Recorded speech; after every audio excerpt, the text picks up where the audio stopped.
Thank you very much, Chris, and thank you to all of you joining us this afternoon, as well as those listening to this call offline. My name is Chandler Stevens. I'm the Vice President of the Cloud Practice at iCore Technologies, and I'm actually joined here by a couple of folks who are going to help us talk through the mobility discussion with regards to productivity. Joining me, of course, is Jeff Lauria, Vice President of Technology at iCore Technologies, and then a little bit later in the call, we'll have Paul Mahoney, Director of Operations, joining us as well, and share a little bit about what mobility has done for his organization, Corcoran Jennison. So Jeff, let's kind of start it off with what are some of those drivers that we've seen for organizations who are thinking about a mobility approach or a mobility strategy? Sure. You know, over the last 3 presentations that we've done, you know, we've talked about the transformation that AIM went through. We talked about security, leveraging services within Office 365, but, you know, we really haven't focused on mobility. So when we talk about mobility, it really is enabling your workforce to work anytime, any place, giving folks a great experience, the same experience, utilizing bring your own device or bring your own technology, and really not being dependent upon a single location. So for example, in a traditional environment, we'll have server rooms that are subject to things like, you know, power outages, buildings are doing power tests, internet outages, obviously, you know, things like weather, for example, and snowstorms. So the ability to have your workforce work remotely, any place, is key.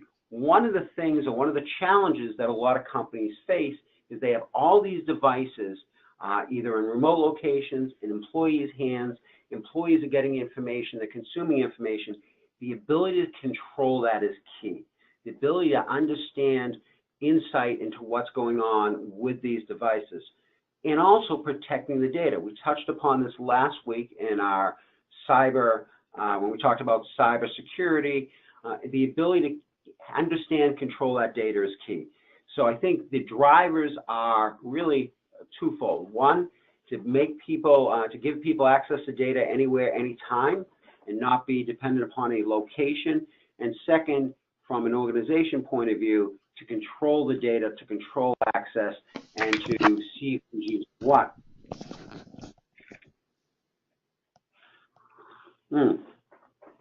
So, you know, a lot of organizations, they roll out mobility programs, remote sites, people working from home, and they really don't take into consideration the risk associated with that.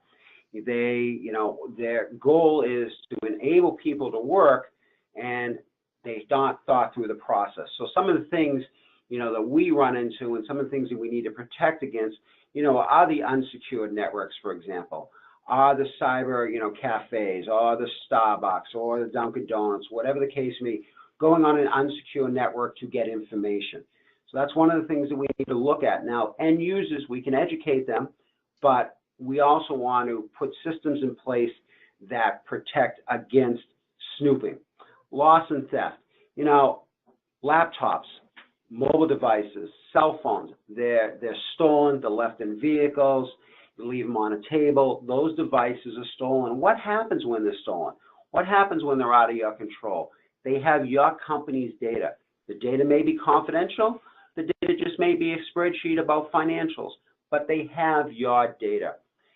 Compromised devices, you know, in the changing landscape of cybercrime and cybersecurity, devices can get compromised in so many different ways. And as we learned last week, 146 days, if I remember correctly, is when you find out that there's an intrusion, that something has happened. So imagine all the damage that can be done in 146 days, be it a keystroke logger that's recorded your username and password, or a program that just sends data out, right? Data leaks, you know, the other challenge that we have, and interestingly enough, as I'm sitting here in Corcoran Jennison, one of the challenges they faced, and they were ahead of the game, was how to protect against data leaks. So, you know, how do you protect your data from accidentally going out, right? And those are some of the issues that we look at, right? Installing risky applications. There is an organization here in Boston that did a research study on some applications, one of which being Angry Bird, and determined that it was phoning home in Ireland constantly. So there are applications that folks install on a device, and no one really reads the end user agreement. They click install, and they don't know what that application is doing. You know, it's looking at your location, it's looking at your email, it's looking at your contacts. Unless you read this closely, you don't know. And think about this. If you have an application that you've installed and it has access to your emails, and you go back and forth with confidential information, there is the potential for that application to data mine that information. So those are some of the challenges that organizations face, and a lot of times they don't look at those challenges ahead of time. They are focused on, you know, workflow, getting people productive, being able to have users, you know, work from any place, but they don't look at those challenges. So Jeff, I would imagine that with all of those things you've just mentioned, which I think are very important considerations for any organization that's looking at mobility, understanding that really those devices are truly in the wild. You know, they truly are in places where security is not always guaranteed on from a Wi-Fi perspective or from a connectivity perspective. Devices, of course, because of the nature of their size, can be lost or possibly stolen. So there's a lot of considerations there. And I think we wanted to shift our focus, you know, now that you've painted a picture of, you know, some of the things that organizations need to think about from a risk perspective, you know, we can now kind of talk a little bit about what are some of the technologies now that address those risks and help reduce risk that will enable organizations to, you know, to have a more mobile workforce without sacrificing that all-important security aspect. Sure. So when we talk to Paul a little bit later on, we're going to talk about some of the implementation of these controls. One that comes to mind is a suite of services that are offered under Microsoft's Enterprise Mobility Suite Plus Security. You know, one of the challenges that IT departments face, and frankly, even administrators, is finding one fabric that will allow you to do multiple things, right? They'll give you one looking glass into your organization. You know, disconnected systems really do lead to inefficiencies and, frankly, security risk. So Microsoft has a product called Enterprise Mobility Suite Plus Security, and it offers a host of services, but all the things that we spoke about in the prior screen. So, for example, it offers data leak protection. It offers the ability to erase a mobile device or even a workstation if it's lost or stolen. So this is a technology that is easily implemented, that covers 6 or 7 key areas and gives you insight into the organization. And as we're going to see when we talk about corporate Jennison and their use of the technology, you know, they're using bits and pieces. They're implementing over a period of time. And one of the things that we should also talk about, and we didn't, and I apologize, is end user devices. The single biggest threat to end user devices is systems that are unpatched. So this technology also provides the ability to patch the system as well. So I think the pieces, that's a good analogy of the way we think about this, and we wanted to kind of start painting that picture in terms of each one of these components. So as you can see on the presentation here, the first one in the upper left-hand quadrant is talking about Office 365. This, of course, is the email in the cloud. It's the ability to have Office applications accessible from anywhere, anytime. Skype for Business, which, of course, provides this notion of presence. Is someone online? Can they maybe open up an instant message quickly for a quick chat versus maybe a form of email or a phone call? SharePoint, which actually provides quite a bit of capabilities of the ability to share files in the cloud, but also share them in a very secure way, all through Office 365. The second piece, which you just mentioned, was the Enterprise Mobility Security Suite. And this, of course, is providing all of the capabilities to really ensure that those mobile devices, whether they be you know, cell phones, tablets, we have the ability to really manage the access of information on those devices. And one of the things I like to point out here is as we're talking about Office 365 and as we're talking about cloud services and security in the cloud, these services, specifically the Enterprise Mobility Suite, is a suite of services that work on-prem and in the cloud. So they really truly offer a hybrid approach to managing your organization. So it's not just limited if you're not using Office 365, you still truly can benefit from this suite of services. If you're on-prem, there are things like multi-factor authentication, there are things like advanced threat management that are all designed for that on-prem customer as well. So when we think about the reliance on on-prem information technology as an example, of course, there are services available through other cloud providers, and in this case, we really have a focus around Microsoft Azure. Azure is Microsoft's cloud platform that really, honestly, all of their other services sit on top of. So this is actually a pretty good representation because Office 365 as well as Enterprise Mobility and Security both run on Azure. And Azure itself really provides an opportunity to have a zero reliance on on-premises information technology, have that high availability, provide a very secure and monitored environment, which of course is run by Microsoft. And these are areas where, again, when you think about the mobility, you have to kind of think beyond just the initial device, the initial tablet experience. There are opportunities to have mobile solutions that have data that's effectively stored in cloud services without having to rely on network infrastructure to get data out of a data center that perhaps an organization is leasing or owns outright.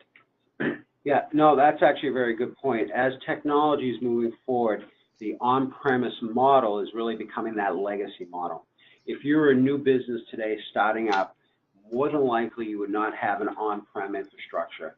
You would utilize services like Office 365, Azure infrastructure as a service, SaaS products, like a Salesforce or a CRM. And all of those products and offerings can be secured by EMS services. So for example, single sign-on. So a user who might be using, our company might be using 3 or 4 different SaaS products on the web, kind of a central portal to go to, and in a highly secure area provide one, central logon. So again, technology is shifting, and as companies look at that transformation of on-premise to cloud services, what I would do is step back, look at what you're doing today and how to change that and how to make your services and the delivery of those services better. We'll call it betterment, right? How to go forward. Very good. And then kind of the last piece of this puzzle, as it were, is really the security of the mobile devices itself. And of course, as you would imagine with a Microsoft-based solution, of course, they have support for their own Windows operating system, Windows 10 with security, as well as the ability to secure physical devices, Surface tablets, even obviously the rich variety of devices out there from PC manufacturers today. But it's important to also point out that this is not a Microsoft-centric view. These security services span other ecosystems, iOS, Android. They're all part of this family from an EMS perspective. And I think it's very important for everyone to understand that, Microsoft doesn't see the iOS and the Android space as a second-class or third-class experience. It is a first-class experience when it comes to the security. It's a first-class experience when it comes to rendering and working with Office 365. Yeah, Microsoft, like a lot of other vendors, are really becoming agnostic in the services in which they provide, because the fact of the matter is that, there is the iOS platform, there is the Android platform, and these platforms are very prevalent today, and as you probably have noticed, moving into the business environment. I'll walk into a site and I will see more and more Mac desktops today than I've ever seen. And those Mac desktops are running Outlook, they're running Word, or, an iPhone. So again, that environment is growing. So the products and services are really designed around the consumption, the devices that are consuming the information and how to manage those devices. Absolutely. The days of worrying about, will this run on my Mac or will this product run and render in a web browser, are over when it comes to Microsoft products. Microsoft has taken tremendous strides in their engineering and their user experience design to ensure that the experience is high fidelity across all of those devices, regardless if you're on an iOS, Android, or Windows. It is very high fidelity. It's a great experience, and it really surprises, I think, a lot of people when they first see it. It does, and I think that that's just the direction that Microsoft's going, but frankly, that's a direction in which the industry is going as well. Right? It's embrace all of those devices. Absolutely. So when we think about this notion of a digitally transformed business, and we often use this in our own discussions with customers about, various layers that go into building the efficient business. And if you look at this illustration, you'll see that, at the baseline or at the foundation, there's that mobile experience. But of course, you want to make sure you have security focus as well. And then, of course, adding on top of that is this notion of scalable services, having the ability to ensure that there's no, delay, there's no slowdown in terms of being able to access information. You're not relying upon a very small network. You're effectively using cloud services and taking advantage of the scale that those provide. And then, of course, the two very important things at the top layer of this stack talks to the productivity side. The ability to, again, to have access to information anywhere, anytime in a high fidelity experience, so that there is no, there are no issues with accessing the information or even working with that information if you're on an iOS device versus a Windows PC. And then the one that I think we're going to hear a little more about later in the presentation is this notion of compliancy, and the fact that when you're thinking this through from a stack perspective, the stack being, for mobile, security, scalable, and productive, it really comes down to understanding how are we going to implement policies. And the good news is, and Jeff, I know you know a lot about this, those policies are very straightforward to implement with these technologies. Can you talk a little bit about those policies quickly? Sure. So one of the things, I'm going to step back here. In this mobile space, or this management space that we're talking about, there are a lot of competitors out there. And, some are very specific and only work with X amount of devices. Others are, very large and work with everything. A couple of things that you should consider when you're looking at these security services. First and foremost is the company offering the services, how secure are they? What do they do in regards to compliance? Are they recognized as a leader? So Microsoft, very easily, if you go to Microsoft.com/Trust Center, they publish all of their security certifications, what regulatory compliances they meet. So they're very upfront about that. So when dealing with any vendor, those are things that you want to look at. Now, one of the biggest challenges in security, be it configuring a firewall, configuring a mobile device interface, is the ability to have the policy configured correctly right out of the get-go, right? So Microsoft has created templates that ultimately are point-and-click kind of pre-configured policy for a given environment. So, for example, if you have workstations, the most critical thing here would be critical security patches. There is a button that you can check that says, hey, apply these critical service patches now or within 7 days. On the iOS devices or on the Android devices, there are buttons that talk about shutting off the camera, right? Not making the camera available, for example, or not being able to transfer data from, let's say, OneDrive to a app on the mobile device. So all these are template driven. It helps ensure that you configure them properly, because a lot of data breaches are a result of one of two things. One, unpatched systems, which we've talked about last week, but also misconfiguration. So what we've done is we have created these templates, so Microsoft has created these templates to execute easily, and more importantly, they've given feedback. You'll know when someone is out of compliance. You'll know when someone has done something to their device that doesn't fit what we have determined the device should look like. Be it a jailbroken iPhone, installing an unauthorized application, and that is actually very key. So those are there. Yeah, absolutely. That's a good point. I think when you think through the compliance, it's an overlay to all these other topics.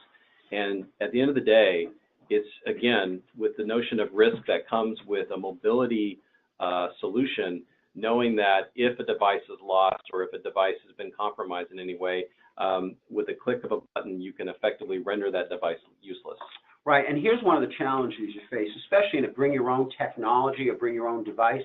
You know, you have to find the happy place between, this is my personal device, and if it's lost or stolen or misplaced, I don't want you to wipe my data, but I need you to wipe corporate data. So those are things that you have to balance between policy, functionality, usability, and again, you know, EMS, and it makes that easy to do. Absolutely, it gives the ability to have a sandbox on a personal device that is completely managed by the organization. And if for whatever reason that person decides to move on and leave the organization, then with EMS and these solutions, you can effectively make sure that that information does not leave with them, that effectively it's removed from the device remotely.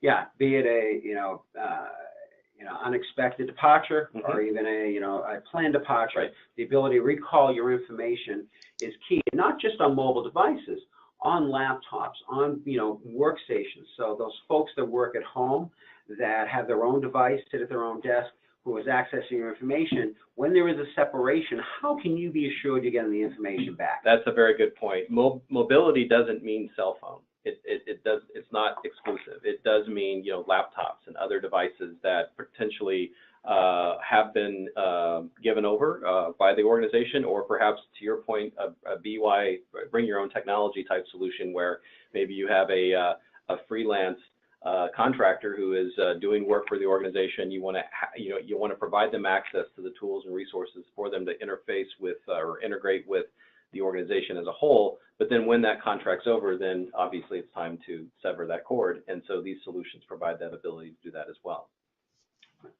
So I think we'd like to now kind of bring in Paul into the conversation and really kind of hear firsthand, his experience. So Paul, just a quick introduction. Tell us a little bit about what you do, and a little bit about Corcoran Jennison. Well, Corcoran Jennison develops, owns, and manages properties mainly throughout the Boston area, but we have properties in other states, Pittsburgh, Maryland, and the Carolinas. We have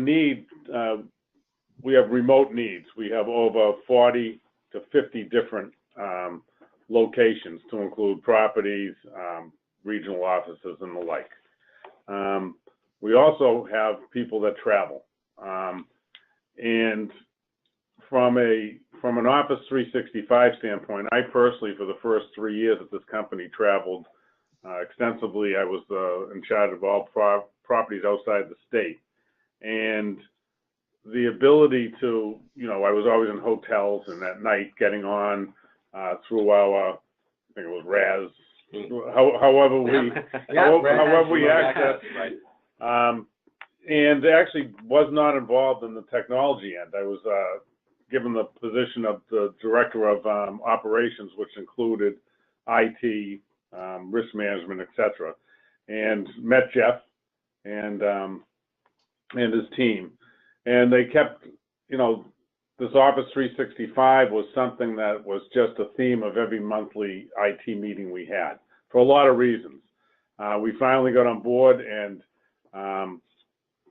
and we secured with the two-factor password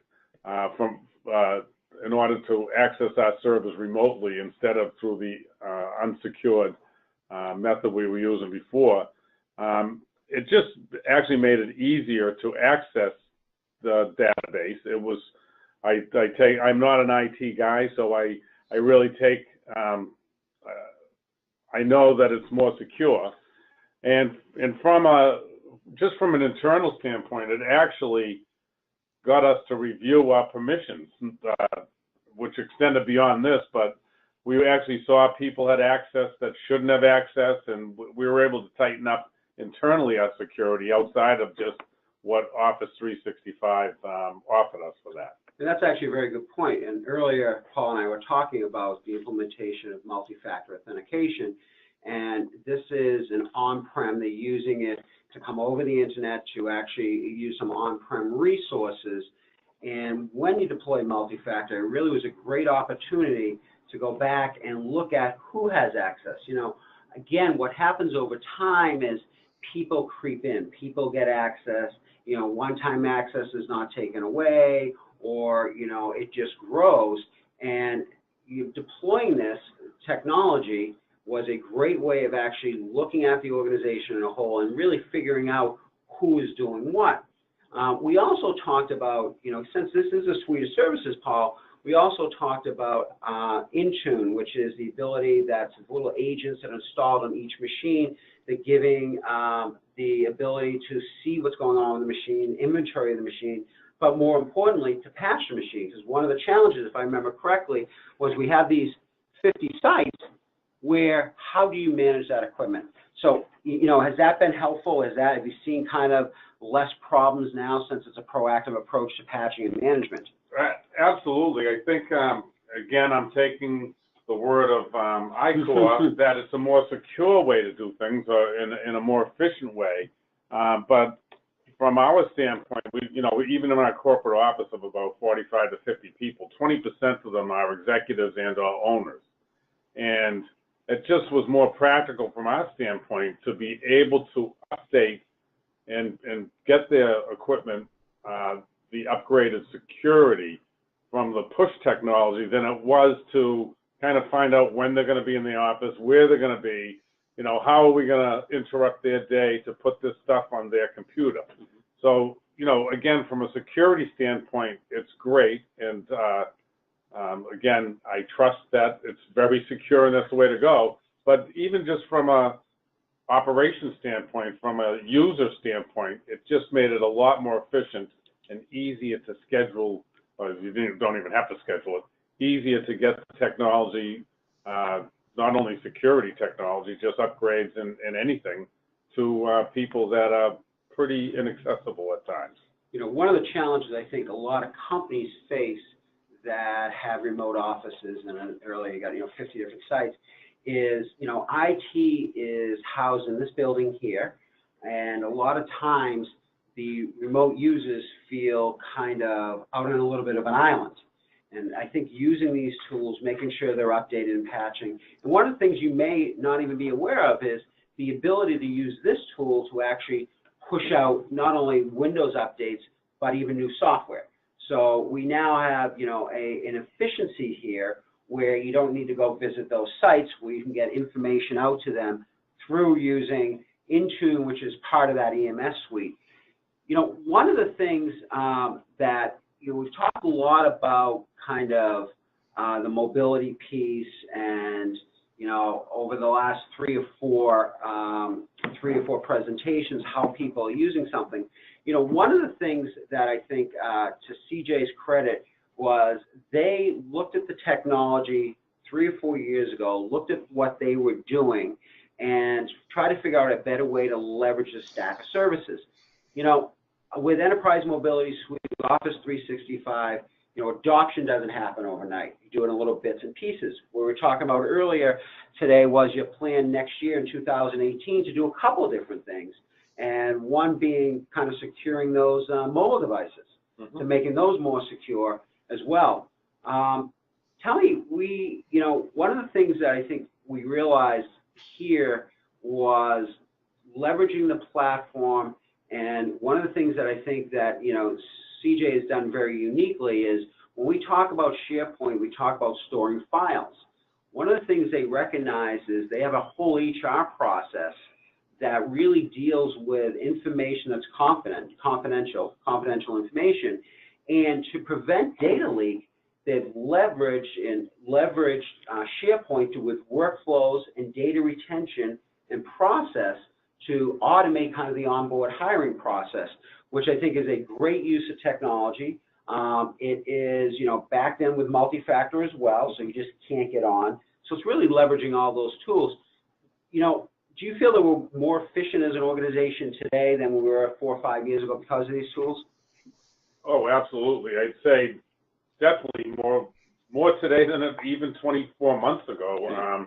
Our whole onboarding process is now controlled by SharePoint. Okay. It used to be go on to our website, our internal website.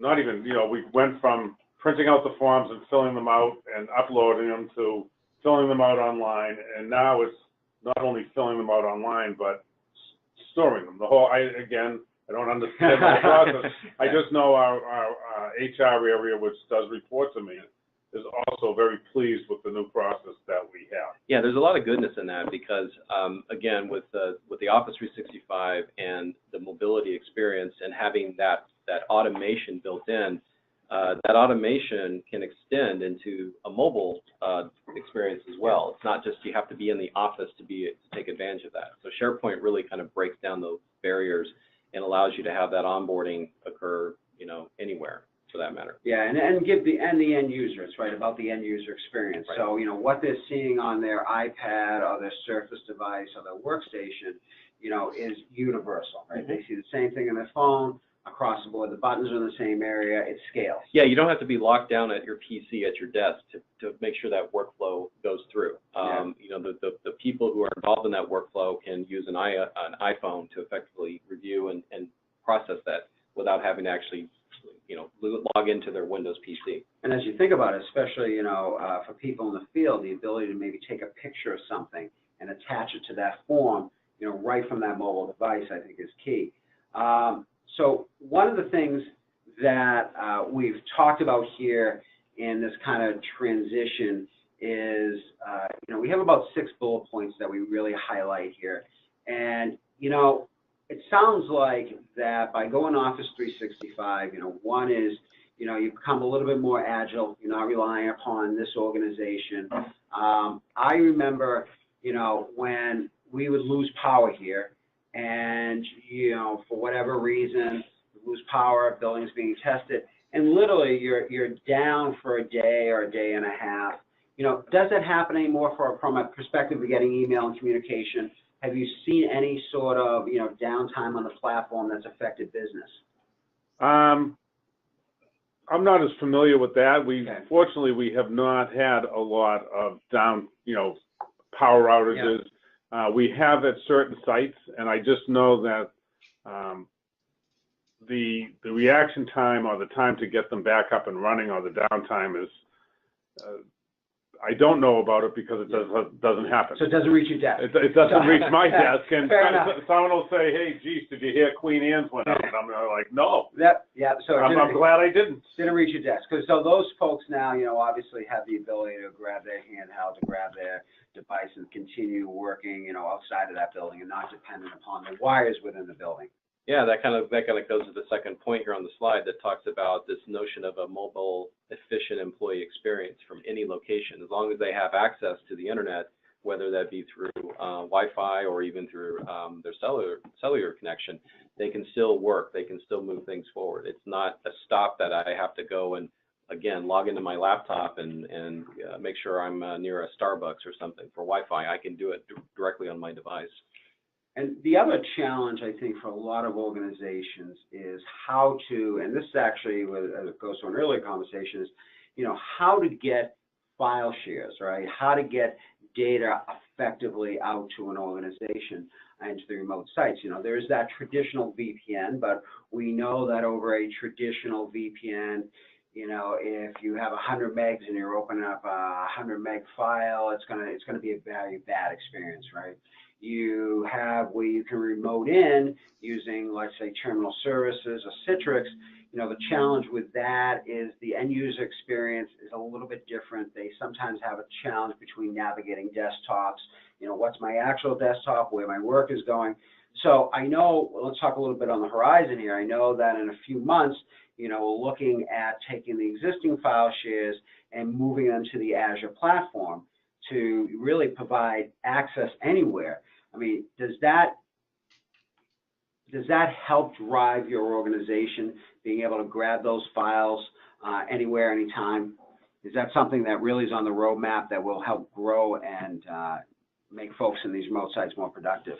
Well, absolutely. I think that we've been threatening to clean up our drive for at least 3 years since I've been here.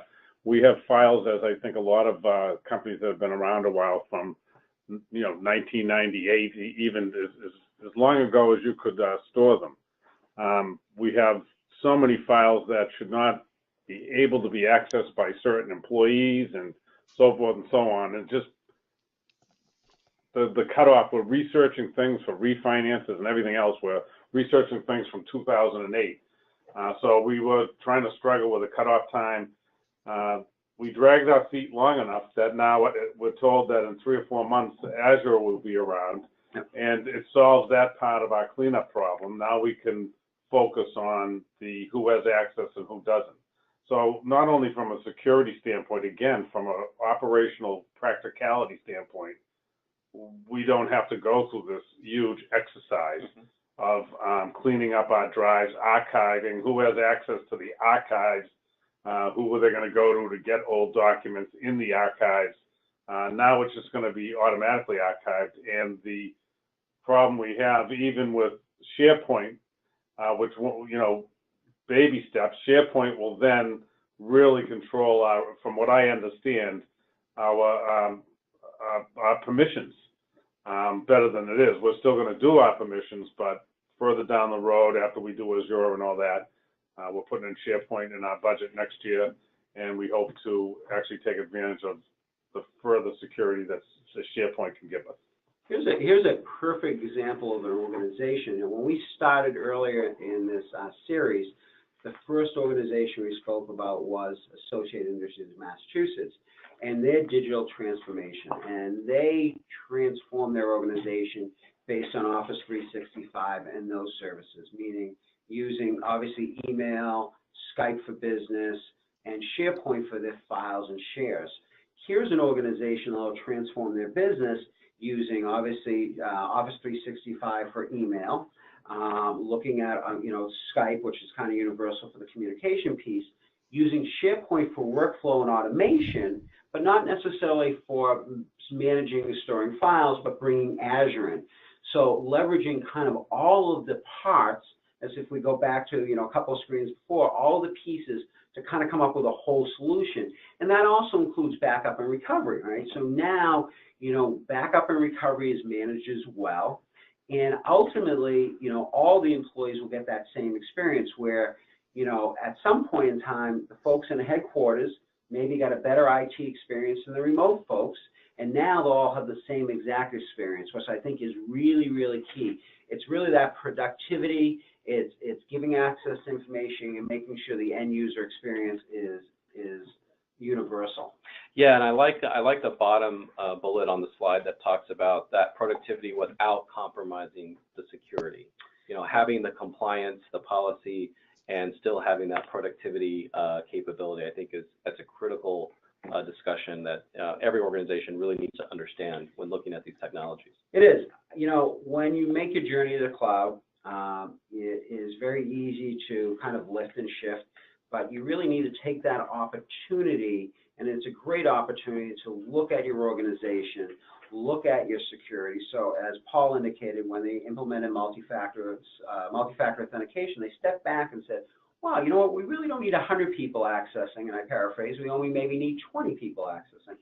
So the ability is to empower people, empower users, empower the organization, but use the technology and use these data controls and these security suites of services. Overall, the same threats apply both on-prem to traditional IT and into cloud services. There is a stack of services, such as EMS, that enables or increases your security posture, and these should be part of the conversations that you have when you're migrating. There is no better time to actually have these conversations during that transformation period. That's a good point. I think it's important to know that there is some housekeeping that goes into this process, and just moving things over as is isn't always the best use of time or resources. It really comes down to taking a step back, understanding, in the case of what Paula shared with us, who really does need these things at this point in time, and then building policies around that, and then implementing those policies through the technology solutions we've talked about, and then managing those going forward. I think that's a very a very strong best practice to think about when you're going through your own digital transformation.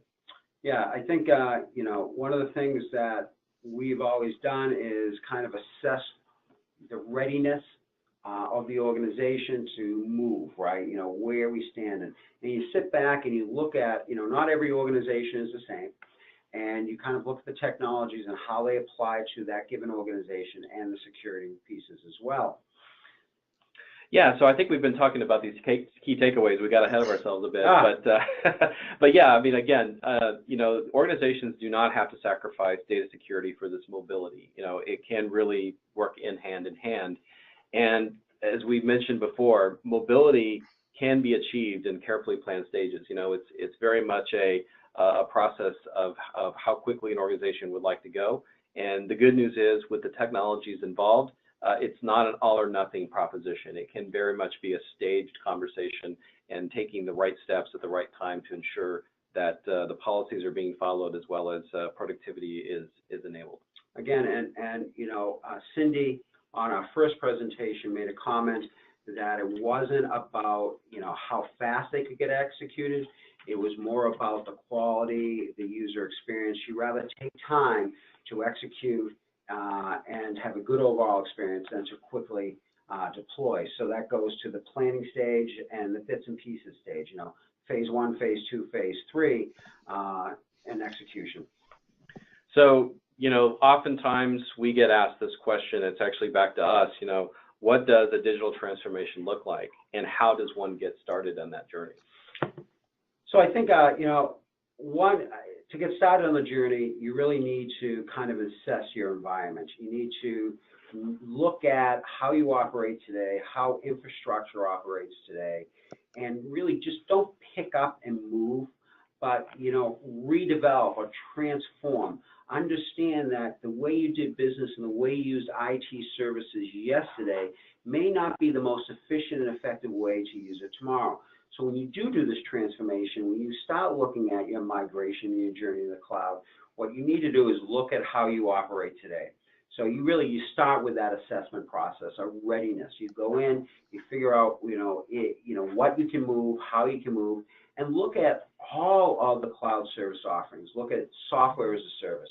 So for example, if you have a CRM system online, on-prem today, can that move online? Is there any reason to actually support that infrastructure if it can be moved online? You know, platform as a service. A perfect example is you may have a SQL application that's running on a server. Well, maybe you move that SQL backend to platform as a service, right? And then we start talking about, you know, infrastructure. There may be some line of business applications that can't move. Well, we can move them to a platform like Azure. And how are we going to connect, right? Well, we'll use remote desktop, right? We'll publish the applications. And hey, let's add a secondary level of security. Let's add multi-factor authentication, for example. So, you know, look at what you have, map it out, set realistic goals, but it starts with the assessment and understanding where you are today and kind of where you want to be tomorrow. Absolutely. And just to add to that digital transformation, I mean, we've talked a lot about, you know, moving things into the cloud, but then once you're there, there's another set of steps in a journey to take there to take advantage of some of those additional capabilities. Yeah, this is not, you know, moving your services to a cloud platform, if it's SaaS, platform, infrastructure, it's not a set it and forget it. There's a couple of things that you should be aware of. First and foremost, you always want to get insight into these services. You know, you want to look at where your security posture is. You want to see who's accessing the services. You want to ensure that they're running in a very optimal manner. Now, interestingly enough, because these are cloud-based services, the platforms change rapidly. So, for example, when Office 365 was deployed here roughly 3.5 years ago, the same Office 365 that was deployed 3.5 years ago is not what's there today, right? There are more components built in, more services built in. You know, Microsoft is releasing 10, 15 different services a year, enhancing services. So, for example, when we first started the journey here, if you're using OneDrive, it wasn't convenient to attach a file in Outlook. Now it is very, very convenient. Outlook, OneDrive is having a UI refresh that you'll see in the forthcoming months. Again, Office 2016, if you deployed a year and a half ago, has so many different enhancements. So looking at, these services routinely and really leveraging, we call it the whole stack of services. But if you think about this, if you're buying a license for Office 365 and you're only using email and maybe Skype, you're missing the value on a half a dozen other items, be it OneNote, Power BI, fantastic way to aggregate information, or SharePoint, or Teams, or Project, or any of these pieces. So you really want to get your full investment out of that. Yeah, absolutely. And I think it also comes down to, again, just when we say mobility, it's not about cell phones, although that's a big part of it, but it's also about that mobile experience. And so those mobile experiences with those products you mentioned in Office 365 really enhance the productivity capabilities. If you think about the opportunity to, create an application without having to write one single line of code, that's in Power Apps in Office 365. And having that be glue to tie together different capabilities in the platform, it's very impressive. It is. One of the things you should also keep in mind is when we started this conversation, we talked about Microsoft being agnostic to kind of platform, being Mac, Android, whatever the case may be. They also, things like Flow and Power App, these are functions that work with other services. So, for example, if you're using Box, they work with Box, or they work with a Salesforce. So it's really taking all these kind of disconnected technologies and bringing it into one hub. And in this case, let's say Office 365. Absolutely. So we've talked about where does it start. Obviously, we want to talk about who it starts with, or who it can start with. Fair enough. So, over the last 4 presentations, we've talked to AIM itself, NASA Construction, we talked about cybersecurity, we're here with Paul at Corporate Jenison, and these are 3 or 4 different organizations that, iCorp provides services to. As a company, we're up and operating on our, 22nd year. We here at Corporate Jenison provide a fully outsourced IT service, and we have now for, I think, for about 10 years. As an organization, 90+ client retention rate. We have client number 1. We're here located in Boston, the Schraff Center. We also receive accolades, and there are 2 things in this slide I think that are very, very important, and that as an organization we're very proud of. One is the 90+ client retention rate. I think is fantastic. That speaks to our organization and our team. The other part is, we're also recognized industry-wide. So from Microsoft Cloud, Regional Cloud Partner of the Year, Northeast Cloud Partner of the Year, Cloud Partner of the Year, Influencer of the Year, CRN, which is a technology for managed service providers, Top 100, Tech Elite, top IT consulting firm here in Boston, in Massachusetts specifically. So, these are the services that we provide, and, we've been recognized by our clients and obviously recognized by industry as well. Absolutely. All right, well, with that, we'd like to turn it over to Chris, our moderator, for any questions that our audience may have with regards to. Great, thank you, gentlemen.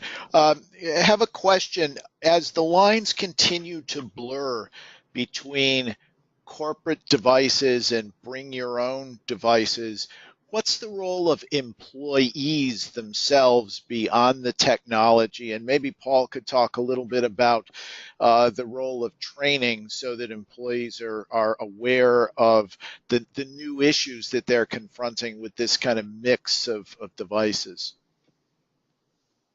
Well, the technology that we've employed here, which is the push technology, we haven't found a need for any training of what we're getting, and they're really upgrades in our in our software and our security. So it's been very transparent, right? Very seamless. So the end users buy. I think so. That's a 2 or a 3 question kind of answer, right? So for here in this organization, the way the technology has been implemented, it is just a course of business. So training and notification really doesn't need to happen. You know, folks with laptops are getting a isolated environment, so they can't make a mistake. They can't take data from point A to point B. So those areas are controlled. And like every organization, you know, there's the security awareness and the notifications that go out regularly. So I think if you implement the technology in a manner when you onboard people, it is very seamless for them. Here's your laptop, here's where you use stuff, and so forth. And in regards to pushing out stuff, you know, since we are pushing out updates and are pushing out software, it is just a course of business. The other thing, when we changed our remote access, if we had more people, we would have had to have a training class on it. But we're, you know, since, as I said, there's really 40 in the corporate office, only about 8 of us really needed the access, and ICOR was able to give individual attention to each person. It wasn't that difficult of a training anyways, but if we had more, yes, that would have required training, but the rest has been transparent. Yep.